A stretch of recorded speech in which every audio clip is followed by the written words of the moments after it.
1 billion, 2 billion, 3 billions. Bonjour à tous, j'espère que vous allez bien.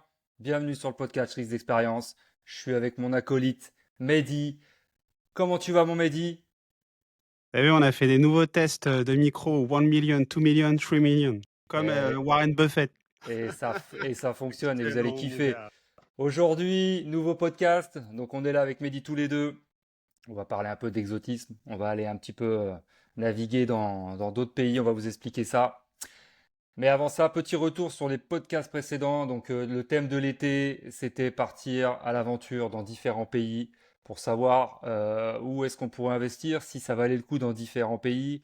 On a fait le Portugal, on a fait l'Espagne, on a fait Dubaï, qui a cartonné. Merci à Dimitri, mais merci aussi à tout le monde de nous avoir fait découvrir les différents pays.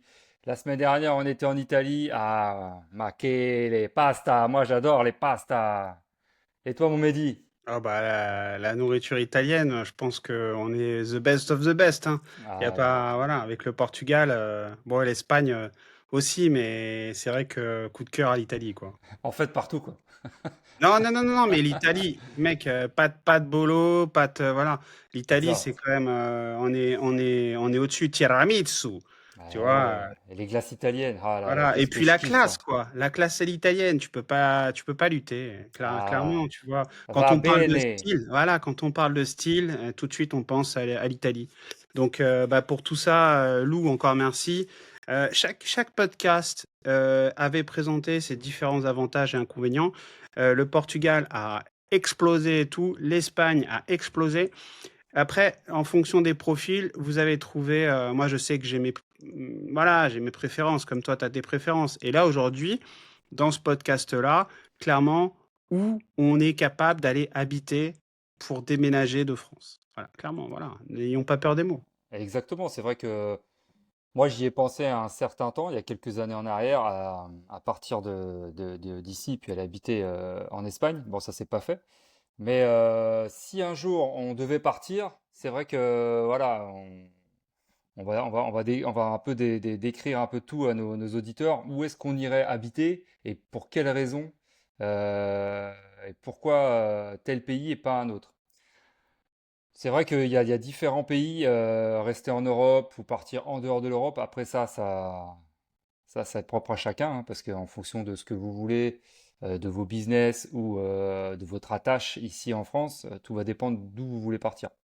Après, c'est vrai que nous, on a quelques penchants pour certains pays. Donc, on va vous expliquer un petit peu tout ça, pourquoi on irait dans tel ou tel pays pour vivre. Toi, tu partirais où, mon Mehdi, toi? Eh ben écoute, le problème, c'est que, et le problème de tous, quasiment, ce sera la famille. La famille, bon bah voilà, si ta base, elle est en France. C'est vrai que psychologiquement, partir loin, moi, il me reste que ma maman en France et après le reste de ma famille, je m'entends pas trop, donc j'ai plus ce problème-là. Et mon épouse, pareil, là, sa maman, et après on a plus ce problème-là. Je pense, et ça c'est ma conviction personnelle, je pense que l'Europe est morte. Et tu vois, pendant longtemps, j'ai voulu déménager à Madère. Madère, il y a des petits avantages fiscaux qui sont vraiment super intéressants. Le problème, c'est que comme c'est insulaire, comme c'est une île, le tourisme y est, voilà, ça commence à devenir un peu trop. Donc là, j'y retourne au mois d'octobre pour voir comment ça se passe. Mais il y a un autre pays qui m'attire fort et ça franchement, ça a rien à voir, on en a jamais parlé, c'est le Panama. Le Panama, avantages fiscaux, un climat de fou et tout à faire. Au niveau sécurité, le Panama, on est parmi les meilleurs du monde. Donc, et pourtant, Amérique latine, tu vois, etc. J'en ai jamais parlé et j'ai commencé à m'intéresser au Panama quand j'ai investi dans l'immobilier tokenisé via Realty. Realty, c'est une société, j'en fais pas la promo et franchement, je suis pas forcément super content avec tu vois. Donc voilà, j'avais acheté de l'immobilier aux États-Unis, tokenisé donc de l'immobilier qui avait été fractionné en crypto-monnaie. Et après, j'ai acheté de l'immobilier au Panama via toujours eux. Euh, enfin, faites ce que vous voulez. Moi, je vous le conseille pas et je ne vous le déconseille pas non plus. Voilà, ça, j'ai fait une aparté. C'était juste pour expliquer pourquoi je connaissais Panama. Franchement, allez vous rencarder sur le Panama. c'est une tuerie. On dirait Dubaï, tu vois, mais en moins, n'ayons pas peur des mots, en moins rebeu, il y a pas de religion. La religion, c'est autre chose. Donc, ceux qui sont réfractaires à Dubaï, pensez Panama. Et dis-moi, le Panama, c'est pas ce pays-là où le nouveau président, il a arrêté tous les gangs, non? C'est dans ce pays-là ou Ah, c'est tu dans un parles autre pas pays? plutôt du mince, c'était pas le Venezuela, c'était, c'est pas le Costa Rica, toi? Avec, Costa Rica. Bukele là? Attends, Ouais, je sais plus quel pays c'est. Tu sais, il a arrêté tous les non, gangs, il les a emprisonnés dans des prisons Bukele, à vie. Bukele, c'est le Salvador. Le Salvador. Non, non, j'irai jamais là-bas. Non, Même, non, mais même, c'était malgré, ouais. c'était pour savoir parce que je sais qu'alors le Panama, alors je connais pas donc je peux pas détailler là-dessus. Il y a aussi le Costa Rica qui cartonne apparemment. Après, toute cette région-là, je sais pas si tu as déjà voyagé là-bas. Moi, j'ai fait Non. un peu l'Amérique latine. C'est magnifique. C'est magnifique. Par contre, côté sécurité, voilà, on critique la France pour point de vue sécurité. L'Amérique du Sud, ils sont en train de rattraper leur retard, mais voilà, c'est vraiment pas sécuritaire, hein. Moi j'ai Alors, fait ça dépend où tu vas, mais moi j'ai pas fait j'ai fait la République dominicaine à l'époque il y a Mhm. 20 ans. Il y a 20 ans, Ouais. t'imagines? Après, juste pour situer, hein, la République d'Homme, c'est une île. Elle est séparée en deux. Il y a d'un côté Haïti et de l'autre C'est ça, côté la Rep d'Homme. c'est Donc, ça. oui, Et en fait, l'instabilité haïtienne, elle allait en Rep et en d'Homme, hein. fait, il y a 20 ans, tu vois, j'en avais 20, 24, 23, 24, et quand on est parti, on était une bande de potes, on était au nord de l'île, et en fait, les autorités et surtout le complexe, en fait, c'était un gros complexe hôtelier, mais vraiment sécurisé, qui regroupait quatre cinq hôtels. Donc D'accord. tu vois un peu la bête, tu vois.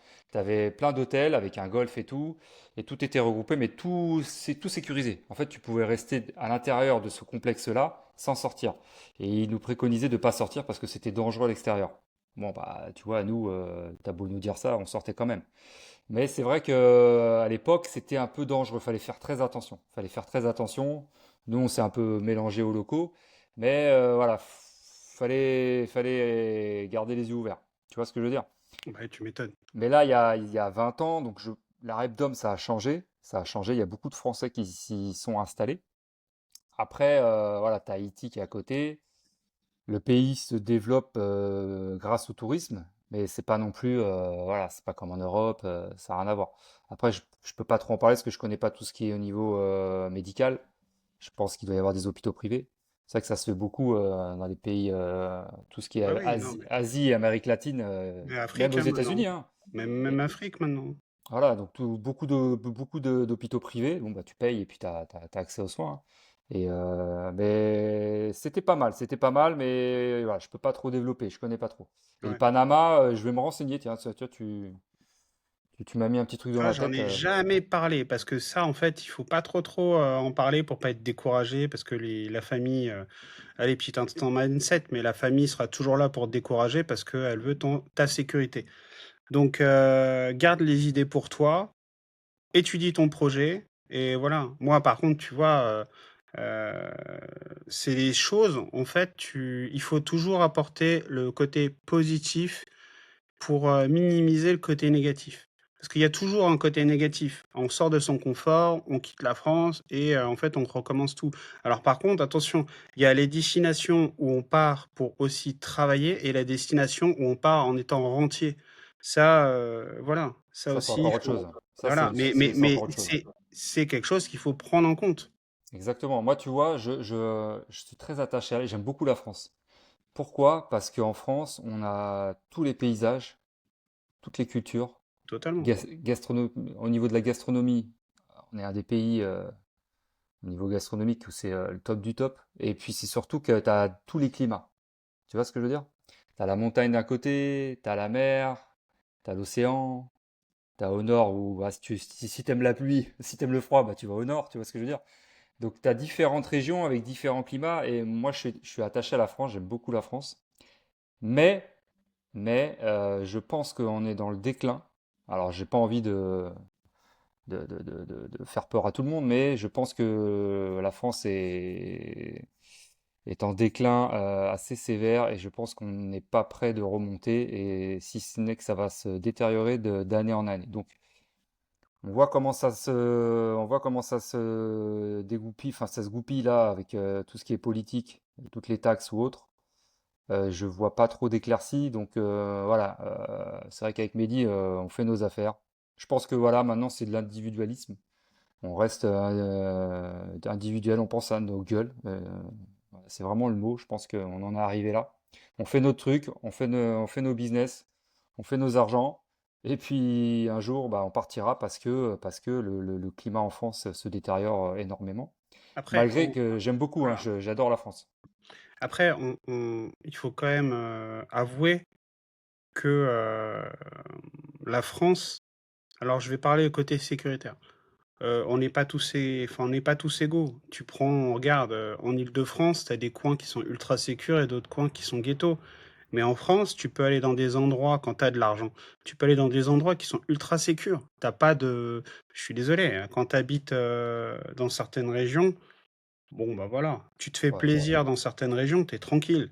Ah bah, Et je t'as suis pas, d'accord avec toi. tu vois, voilà, t'as pas de. Moi, je sais que, bon, voilà, je connais très bien le Pays Basque, je connais aussi bien tout ce qui est Ariège, etc. Ils n'ont pas les mêmes problèmes que tu vas trouver dans les grosses métropoles. Donc, il y a aussi euh, une juste mesure. Après, par rapport à tout ce qui est fiscalité, etc., une fois que tu es en société, bon, bah, tu peux quand même faire pas mal de choses quand tu es en société, tu vois. Donc, pour avoir moins d'impact sur l'individu, moins d'impact sur la personne physique. Donc, après, il faut aussi arrêter de se mettre la pression par rapport à tout ce qu'on peut entendre sur CNews, BFM, etc. Parce que notre opinion, elle est orientée pour qu'on aille vers là où on veut nous envoyer. Après, oui, il y a de l'immigration. Après, oui, il y a ceci, oui, cela. Il faut pas oublier que la France, c'est quand même un top pays et que ce pays-là, en fait, il y a juste à déplacer les populations. Donc, se déplacer pour aller dans des endroits où vraiment on peut retrouver la qualité, comme on le dit, la qualité française, pardon. Heu, voilà, après le pays n'est pas mort. C'est juste que là, on a une transition qui est pas forcément plaisante. Non, mais je suis d'accord, hein, le pays est pas mort. Et c'est pour ça que moi, je pense Garder que je vais. espoir, quoi. Comment? Faut garder espoir. Faut garder espoir. Après, comme tu dis, faut pas tout mettre dans le même panier. Après, en France, on peut faire de l'argent, il n'y a pas de problème, on peut créer du business. Les banques nous aident, on a beaucoup d'aide, donc ça, il n'y a pas de souci. C'est juste, voilà, il y a un juste milieu, et quand ça va trop loin, voilà, je suis pas seul à le dire. Des Mais fois, c'est un peu compliqué. je Ah, suis mais d'accord avec là, toi, c'est d'un côté professionnel, je parle. mais je suis d'accord avec toi sur le côté personne physique. Maintenant, Voilà. personne morale en société, je sais pas trop, mais je pense qu'en Europe, après avoir étudié le truc, en Europe, la France, pour les sociétés, je parle, hein. Alors je parle pas de tout ce qui est imposition sur le salarié. Là, on est vraiment sur autre chose. Je te parle vraiment de tout ce qui est investissement, tout ce qui est un système vraiment pyramidal avec une holding, etc. Franchement, on est bien, hein. Non, on est bien, on est bien On est vraiment bien. sur ce Tu système-là, peux, on est bien, on est tu bien. peux vraiment payer le moins d'impôts possible. C'est d'ailleurs pour ça que certains gros groupes restent en France. Et ça, il faut pas oublier de le dire, tu vois. Cette semaine, il y a eu une enquête parlementaire, je t'en ai parlé, je crois, il y a une grosse société du CAC 40 en France qui a touché en 2022-2023 plusieurs milliards d'euros d'aide. Cette société, elle n'en avait pas forcément besoin. Et en fait, dans la commission parlementaire, on demande au patron de sa société pourquoi, bizarrement, les dividendes qu'elle a versés à ses actionnaires, à quelques centimes près, ou quelques euros près, représentent le montant de l'aide. Et là, tu as le patron qui dit, mais il dit au calme, hein. Il dit, bon, bah voilà, si vous voulez qu'on vous les rembourse, on vous les rembourse. Concrètement, ce qui s'est passé, et je vais pas donner la société, mais enfin aussi, je peux même la donner, c'est Carrefour. Carrefour, en fait, en 2023, ils ont versé à leurs actionnaires, on va dire une connerie, tu vois, on va dire 20 milliards d'euros de dividendes. OK. Et ben, ces dividendes-là, ils représentent exactement l'aide que l'État a donnée un an avant. Tout ça pour dire quoi? Juste pour dire que est-ce que Carrefour, qui représente plusieurs milliers d'emplois en France et dans le monde, est rentable? Et ben là, on a clairement vu qu'elle était pas rentable. Parce que sinon, elle aurait jamais versé le montant de ses aides aux actionnaires pour leur faire croire. En fait, tout ça, c'est un, tu vois, pour montrer en fait que notre argent, il se tourne. Donc concrètement, qu'est-ce que je veux dire? Je veux dire, investissez sur les bons chevaux.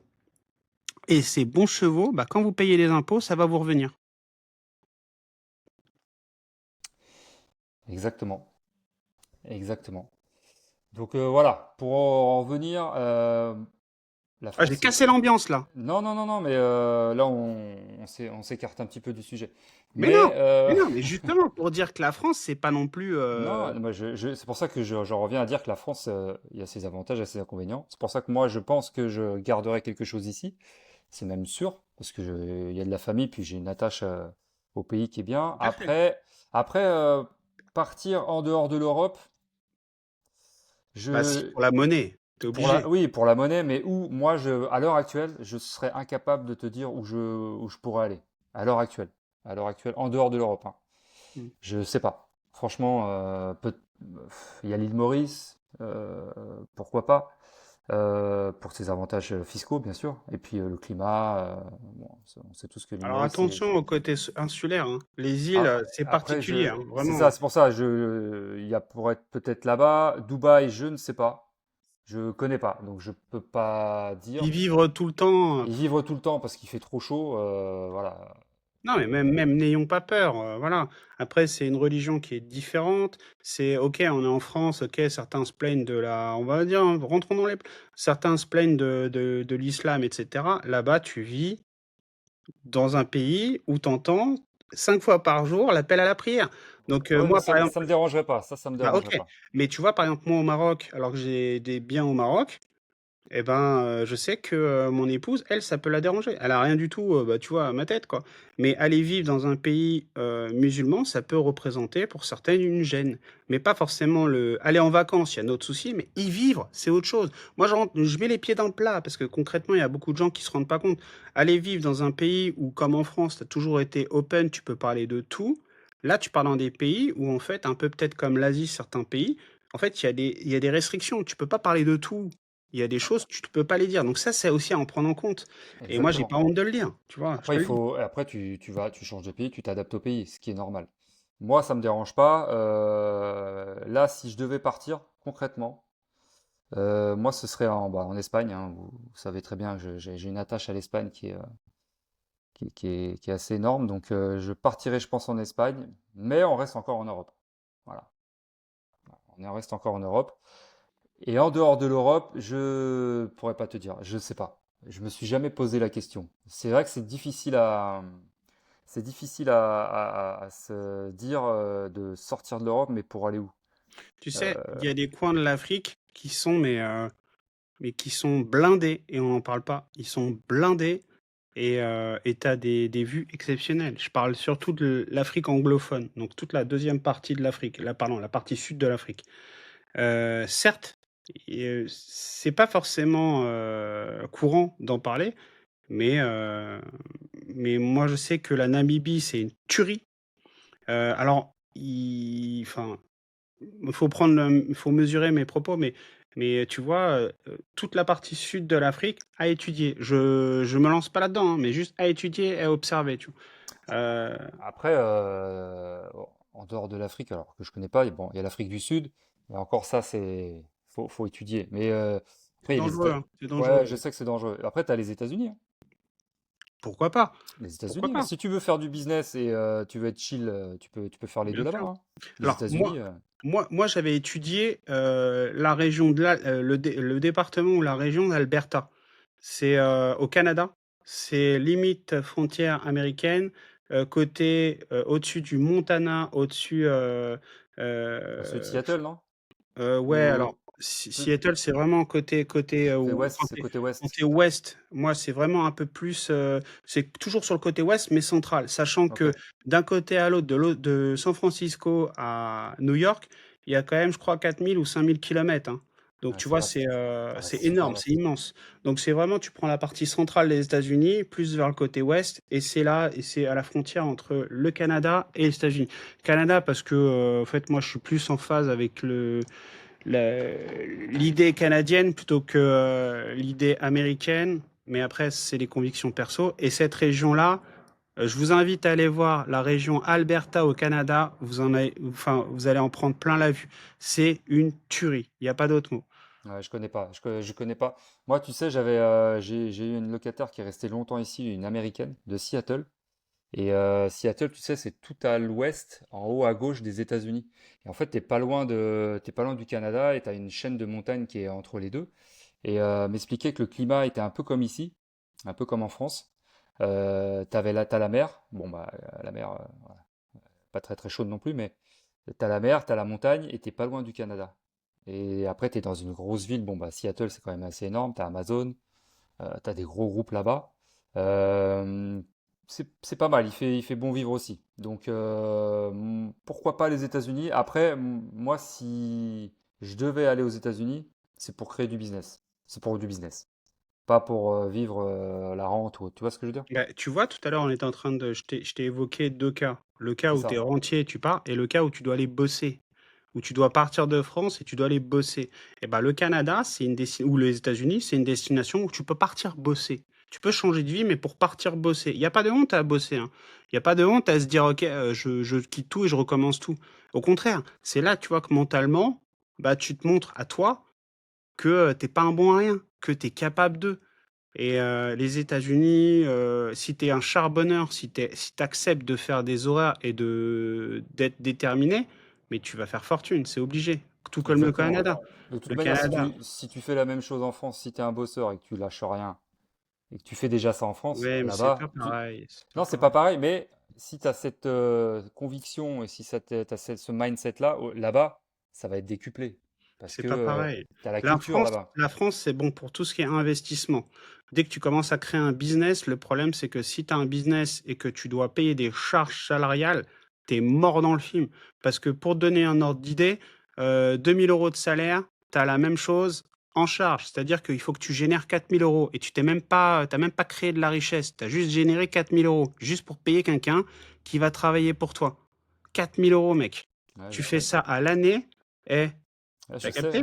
Ah, bah, je sais, hein, 48 000 euros juste pour payer un salarié. je suis en T'as plein même pas, dedans. t'as rien fait.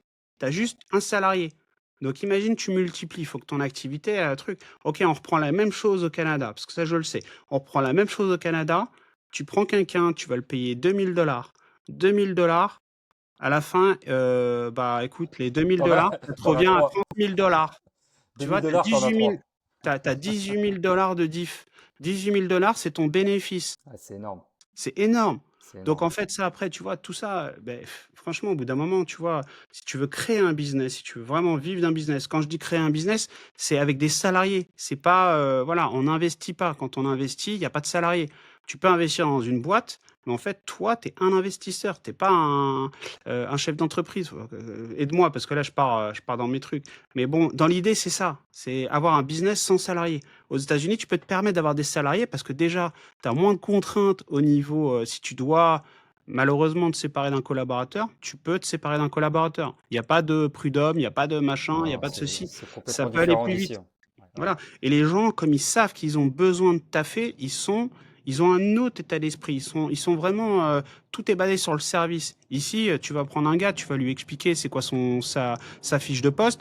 Le mec, 2 mois après, tu reviens, il va te dire ouais, pourquoi je dois faire ça? Mais mec, c'était dans ta fiche de poste de base. Moi, aujourd'hui, là, je manage des gens. Je suis là à leur expliquer ce qu'ils ont signé. Mais je me dis, mais mec, t'as pas compris en fait. C'est ton travail. T'es payé pour ça. Ah ouais, mais non, mais en fait, non. Bah, mec, voilà, et ça, tu te le traînes. Et tu vois, tu as quelqu'un qui est moins productif, tu lui expliques, mais en fait, c'est de la perte de temps. Aux États-Unis, aux States, il y a pas de ça. C'est tu fais pas l'affaire, next. Et du coup, ça motive, ça crée de la productivité chez les gens.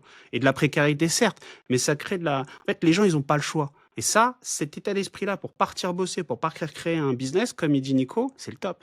Ah, mais carrément. Et moi, tu vois, j'avais étudié tout ce qui était création de sociétés en Espagne, en Catalogne. Et en fait, pareil, tu as des avantages, ça n'a rien à voir avec la France. Donc, tu payes pas les mêmes charges. En fonction des régions, c'est pas les mêmes charges, tu vois. T'es pas ponctionné pareil au niveau des impôts. Et c'est plus avantageux. Moi, j'avais vu pour les sociétés, c'était plus avantageux parce que je voulais ouvrir un business là-bas. Et je me suis dit, putain, mais ça n'a rien à voir. Ça n'a rien à voir. Donc après, voilà, faut étudier en fonction de si c'est pour être à la cool et puis pouvoir vivre tranquillement et tu as des biens déjà en France ou tu as un business qui tourne, parce que tu peux avoir un business en France et habiter à l'étranger, hein, c'est tout à fait possible, hein. Tous tes revenus qui sont générés en France seront payés en France, quoi qu'il arrive, même si tu habites à l'étranger. Voilà. Ouais, t'as vu les taxes qu'ils ont mis là? Mais vraiment, ils font pitié, quoi. Ouais, La puis c'est pas taxe, fini, c'est pas fini. la taxe pour déménager à l'étranger, Ouais, 5 5 000 000 euros. euros. Et si tu payes Euh, pas, c'est 2 000 euros de plus. voilà. Et franchement, le mec qui a de la thune, 5 000 euros, Il en a rien à foutre. c'est plus pour essayer de limiter les départs de masse des classes moyennes qui se font malheureusement éclater et qui, elles, en fait, n'ont pas trop le choix et pour qui 5 000 euros, ça peut représenter une somme. Alors Mais au attends, fi- c'est 5 000 euros si tu abandonnes tout en France. C'est-à-dire que voilà, Et alors? t'as plus, non mais c'est vraiment, tu Ouais, vis ouais, plus en tu France, reviens t'as plus pas. rien, tu reviens pas, Tu reviens pas parce que tu reviens pas. enfin, tu peux esquiver. Tu peux rester en France Si tu fais tous les 6 mois un en ayant espèce un de bien et trajet, tu as une résidence secondaire à tu l'étranger, peux tu vois. esquiver. Mais en fait, le but, c'est quoi? C'est de se barrer définitivement. Donc, 5 000 euros, est-ce que tu crois vraiment que ça peut être un frein pour quelqu'un qui est déter? Non, mais c'est vrai que c'est galère, tu vois. Bah C'est ouais, toujours mais bon, pareil, ils te mettent l'État qui fixe ça, c'est qu'il est en, excuse-moi, il est en galère, quoi, il est en il PLS. doit, Tu mets il 5 000 doit- euros pour dire, OK, tu pars, tu te mets 5 000. Juste pour savoir qu'à un moment, je regardais Miami pour partir habiter à Miami, il fallait que j'ai 80 000 euros que j'investisse sur une boîte là-bas. Et j'avais l'équivalent d'un visa de 5 ans. Alors, je sais plus si c'est de ça, hein, mais c'était pour avoir la green card, etc. Il fallait que tu mettes 80 000 dans une boîte. Et dans d'autres régions des States, notamment le Texas et une région qui était riche, c'était dans le nord, il fallait mettre, je crois que c'était 200 000 dollars. Tu mettais 200 000 dollars et tu avais la green card. Ouais, mais après, tu as différents pays comme ça. Tu sais, tu as la Crète. Tu vois, la Crète. Enfin, pas la Crète, excuse-moi. Comment il s'appelle le pays Malte. Tu vois Malte?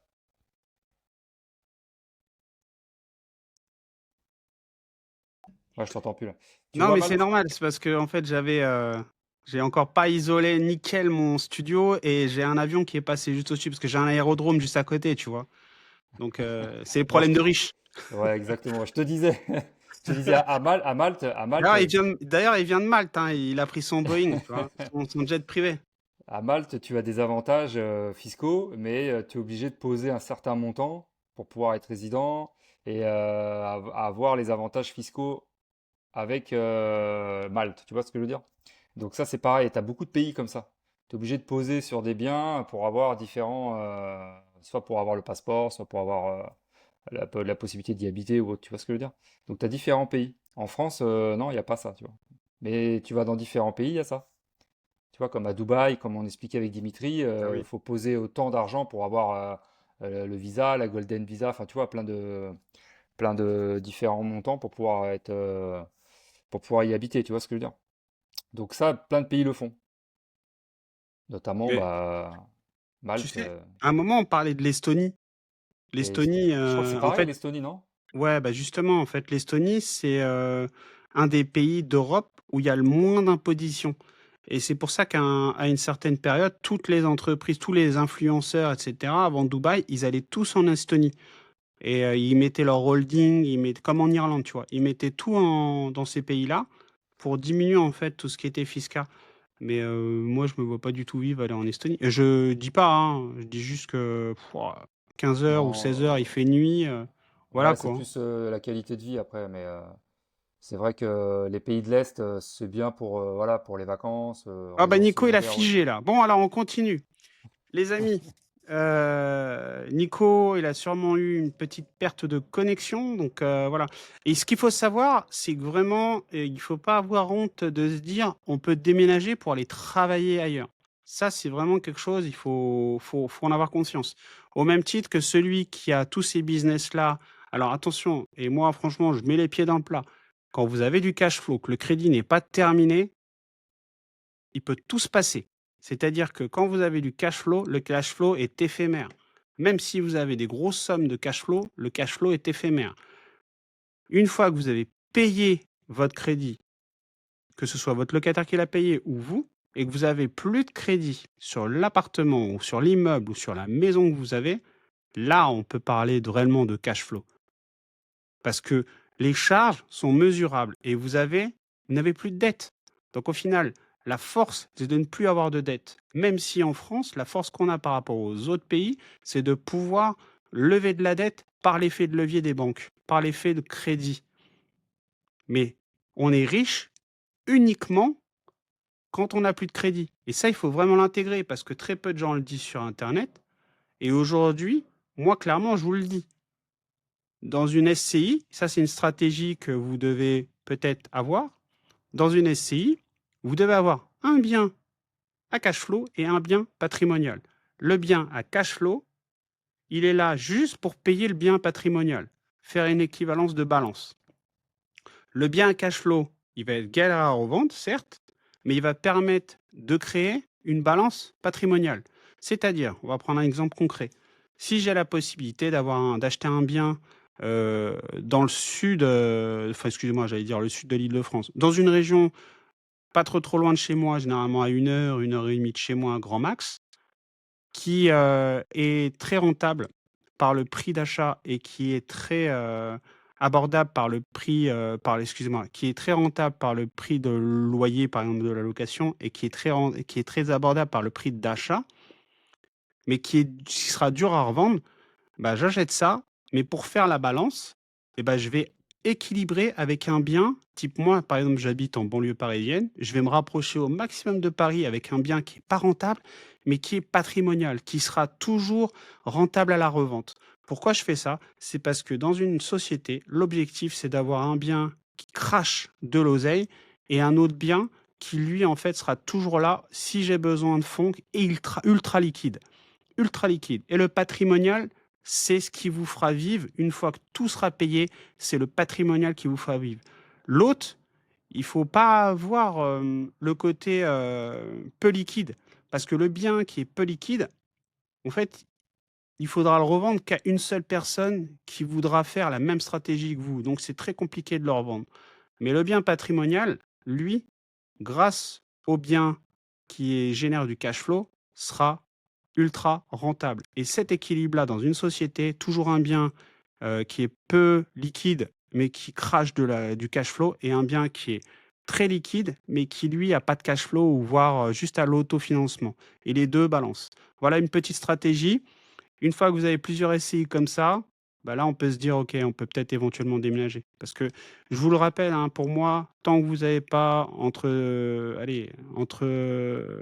5 000, c'est la limite hein, pour pouvoir commencer à se dire, OK, on quitte notre job. Ouais, c'est vrai 5 que c'est un 000, peu c'est plus haut, vraiment la quoi. limite. Parce que je vous le rappelle, hein, en cas de travaux, en cas de choses, etc., dès que vous avez 5 000 balles, les 5 000 balles, ils vont fondre. Hein. Donc, par exemple, une toiture, vous êtes très vite à des crédits qui sont importants. Si vous avez pas de trésor de côté qui puisse faire la balance, bah, on va tout de suite taper dans vos revenus. Donc voilà. Alors, mon Nico n'est toujours pas revenu.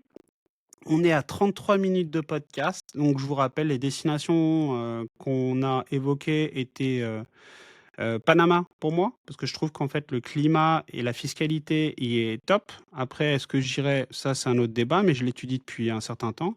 Madère pour moi aussi, parce que en fait, je suis très proche de la France et que Madère, bah, je connais bien et que j'adore cette île. Maintenant, le côté touristique de Madère me pose un problème parce que si vous avez été récemment dans ces îles comme en Corse, la circulation avec les touristes qui ne respectent rien peut poser problème. Mais par contre, en fait, y vivre, c'est le top. Parce que en hors saison, c'est vraiment juste le kiff. Et quand vous habitez sur place, il y a certains, comme à La Réunion, j'ai de la famille à La Réunion, vous avez quand même certains avantages fiscaux qui ne peuvent justement pas être mis de côté. Après, pour Nico, c'était bah, apparemment Malte, d'après ce que j'ai cru comprendre, Malte, et également l'Espagne, sachant que l'Espagne, il connaît très bien. Moi, le Portugal, bon, franchement, il y a des villes au nord du Portugal, mais ça reste l'Europe. Le problème, c'est que, voilà, à voir si oui ou non, comment évolue l'Europe. Aujourd'hui, si les pays avaient vraiment leur souveraineté, moi, je dirais, on reste en Europe. Hein. En France, je vous dis, Aujourd'hui, si vous avez tout en société, même si vous gagnez de l'argent, il y a moyen de «Ah bah Nico, il est revenu! 34 minutes, cher ami, Tu, tu quasiment sais, 10 minutes tout seul. Tu m'as tu sais abandonné». que, non, non, mais je te voyais en plus, je t'écoutais, je te voyais et je parlais, mais bon, écoute, c'est pas grave. Des fois, ça peut arriver. T'as bien géré, mon Mehdi, comme d'habitude. Donc voilà, pour clôturer ce podcast, tout dépend un peu de ce que vous avez envie de faire, si vous voulez rester en France ou pas à l'étranger. Tout dépend après, comme vous avez dit Mehdi, de ce que vous avez en fonds propres, parce qu'il faut quand même partir avec un peu de cash et des rentrées assez conséquentes. Après, si vous avez des business, tant mieux, ça tombe tout seul. Mais après, ça vous appartient de partir soit pour du business, soit pour vivre tranquillement et puis changer d'air et puis aller dans une culture un peu différente. Donc ça, c'est voilà, c'est propre à chacun. Moi, je sais que voilà, l'Espagne, ça me tente. S'il faut partir de l'Europe, bonne question. États-Unis, Canada, le reste, je sais pas trop. Peut-être l'île Maurice, les Émirats, à voir. Tout dépend après en fonction de, voilà, de ce qu'on a en termes de monnaie, de business. Donc ça, c'est propre à chacun. Et puis notre ami Mehdi, bah, ça sera sans doute peut-être le Canada, le Panama ou rester en France. Tout dépend après de comment ça se passe et de l'évolution de notre cher pays français. Donc voilà, on a fait un petit tour là-dessus. J'espère que ça a pu vous aiguiller, puis vous permettre de réfléchir un peu à ce que vous pourriez faire, où vous pourriez aller pour partir de la France. Donc voilà, si vous avez besoin, n'hésitez pas à écouter les podcasts précédents où on parle des autres pays. Ils sont plutôt sympas pour y vivre, c'est pas mal. Portugal, c'est très bien. L'Espagne, c'est bien. L'Italie, pareil, c'est sympa. C'est à côté de la France, c'est accessible, c'est sécure, tout ce qui est hôpitaux, c'est nickel. L'investissement, c'est pas mal. Dubaï, après, toi encore, c'est un autre step. Je dirais que Dubaï, c'est un autre step si vous avez du business ou autre, donc à voir. À voir. Bah, écoutez, merci à tous. J'espère que vous avez passé un bon moment. On se dit à la semaine prochaine pour un nouveau podcast. Bonne journée, bonne soirée. Bye bye. Bye bye! On se casse? Eh ben nickel, moi je me casse.